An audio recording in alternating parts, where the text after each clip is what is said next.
A strong number is the number whose sum of factorials of digits is equal to the number itself.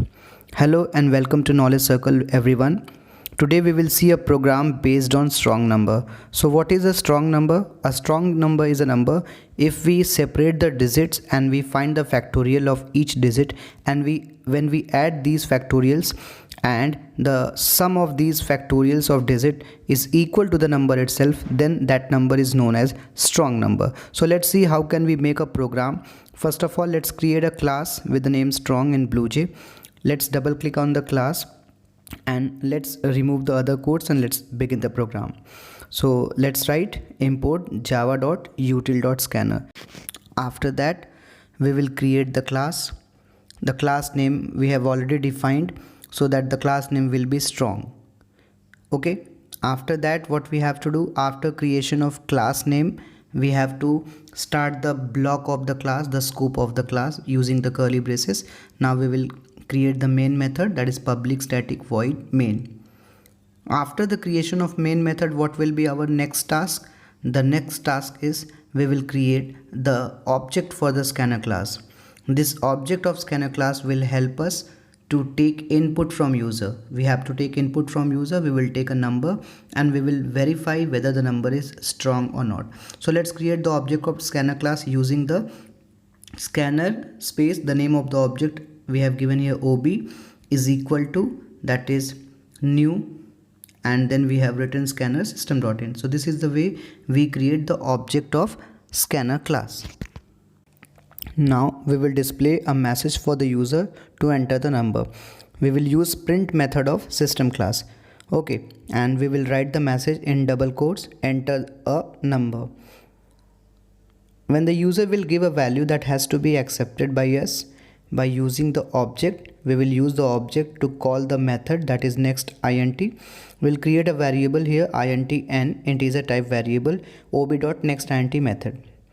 So in this way we will get the input from the user. We need some more variables, so let's create another variable here int num equal to n. Why we are creating another variable? We need a temporary variable to store the value of number given by user. Okay, so we will store that value in num so that can be used later on. Then after we have created a variable sum, that is sum equal to 0. Then after let's start the while loop, because first of all what we have to do is we have to find out the digits. Okay, so same process which we have done in previous programs. We will write while the number is greater than 0. The next step is use modulus operator. Okay, and that we need to have extra variable for storing the digit, so we will take int d.